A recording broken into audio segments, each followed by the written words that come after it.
ओम शांति। 5/9/1975 की अव्यक्त मुरली। हेडिंग है फरिश्ता स्वरूप में स्थिति।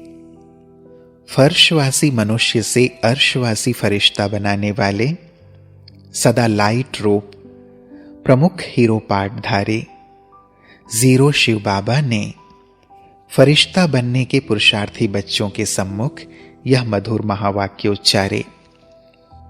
फरिश्ते स्वरूप की स्थिति में सदा स्थित रहते हो। फरिश्ते स्वरूप की लाइट में अन्य आत्माओं को लाइट ही दिखाई देगी। हद के एक्टर्स जब हद के अंदर अपने एक्ट करते दिखाई देते हैं तो लाइट के कारण अति सुंदर स्वरूप दिखाई देते हैं।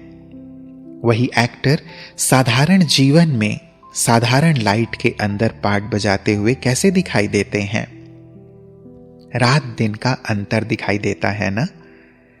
लाइट का फोकस उनके फीचर्स को ही परिवर्तित कर देता है।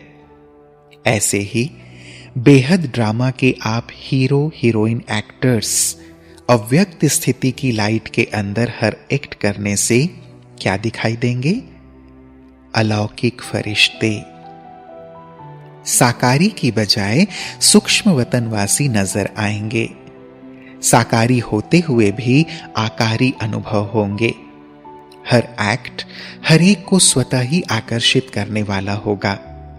जैसे आज हद का सिनेमा व ड्रामा कलयुगी मनुष्यों के आकर्षण का मुख्य केंद्र है।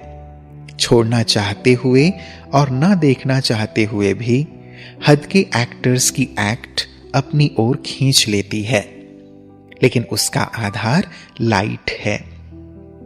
ऐसे ही इस अंतिम समय में माया के आकर्षण की अति के बाद अंत होने पर बेहद के हीरो एक्टर्स जो सदा जीरो स्वरूप में स्थित होते हुए जीरो बाप के साथ हर पार्ट बजाने वाले हैं और दिव्य ज्योति स्वरूप वाले जिनकी स्थिति भी लाइट की है और स्टेज पर हर पार्ट भी लाइट में है, अर्थात जो डबल लाइट वाले फरिश्ते हैं, वे हर आत्मा को स्वतः ही अपनी तरफ आकर्षित करेंगे। आजकल की दुनिया में ड्रामा के अतिरिक्त और कौन सी वस्तु है जो ऐसे फरिश्तों के नैनो जैसी आकर्षण करने वाली है? टीवी। जैसे टीवी द्वारा इस संसार की कैसी कैसी सीनरियां देखते हुए कई आकर्षित होते, अर्थात गिरती कला में जाते हैं। ऐसे ही फरिश्तों के नयन दिव्य दूरदर्शन का काम करेंगे। हर एक के नयनों द्वारा सिर्फ इस संसार के ही नहीं, लेकिन तीनों लोकों के दर्शन करेंगे। ऐसे फरिश्तों के मस्तक में चमकती हुई मणि आत्माओं को सर्च लाइट व लाइट हाउस के समान स्वयं का स्वरूप, स्वमार्ग और श्रेष्ठ मंजिल का स्पष्ट साक्षात्कार कराएंगे। ऐसे फरिश्तों के युक्ति युक्त बोल, अर्थात अमूल्य बोल, हर भिखारी आत्मा की रत्नों से झोली भरपूर करेंगे। जो गायन है, देवताएं भी भक्तों पर प्रसन्न हो फूलों की वर्षा करते हैं। ऐसे आप श्रेष्ठ आत्माओं द्वारा विश्व की आत्माओं के प्रति सर्व शक्तियों, सर्व गुणों तथा सर्व वरदानों की पुष्प वर्षा सर्व के प्रति होगी।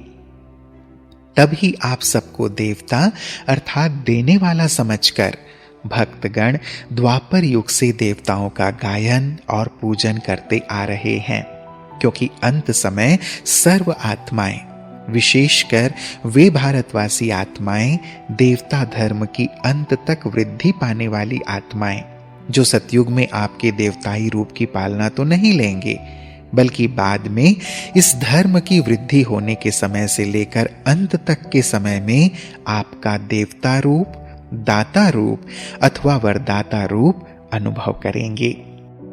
आपके अंतिम देवता रूप की अनेक प्राप्ति के संस्कार व स्मृतियां सर्व आत्माओं में मर्ज रहती हैं, अर्थात समाई हुई रहती हैं। इस कारण प्रैक्टिकल रूप में सतयुगी सृष्टि में न आते हुए भी द्वापर में सृष्टि मंच पर आते ही देवता स्वरूप की प्राप्ति की स्मृति इमर्ज हो जाती है और गायन पूजन करते रहते हैं। समझा अपने अंतिम फरिश्ते स्वरूप को? ऐसे बेहद के एक्टर्स स्वतः अपनी तरफ आकर्षित नहीं करेंगे। यह ही डबल लाइट स्थिति और स्टेज आप सबको और बाप को प्रत्यक्ष करेगी।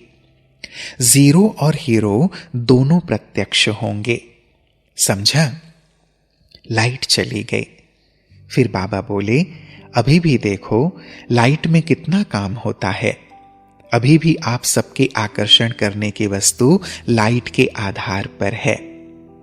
अच्छा, ऐसे सदा जीरो के साथ हीरो पार्ट बजाने वाले, सदा देने वाले देवता स्वरूप, विश्व में स्वयं को और बाप को प्रख्यात करने वाले, विश्व की सर्व आत्माओं की सर्व मनोकामनाएं संपन्न करने वाले, ऐसे फरिश्तों को फरिश्तों की दुनिया में रहने वाले और फरिश्तों की दुनिया से पार रहने वाले बाप दादा का याद प्यार और नमस्ते।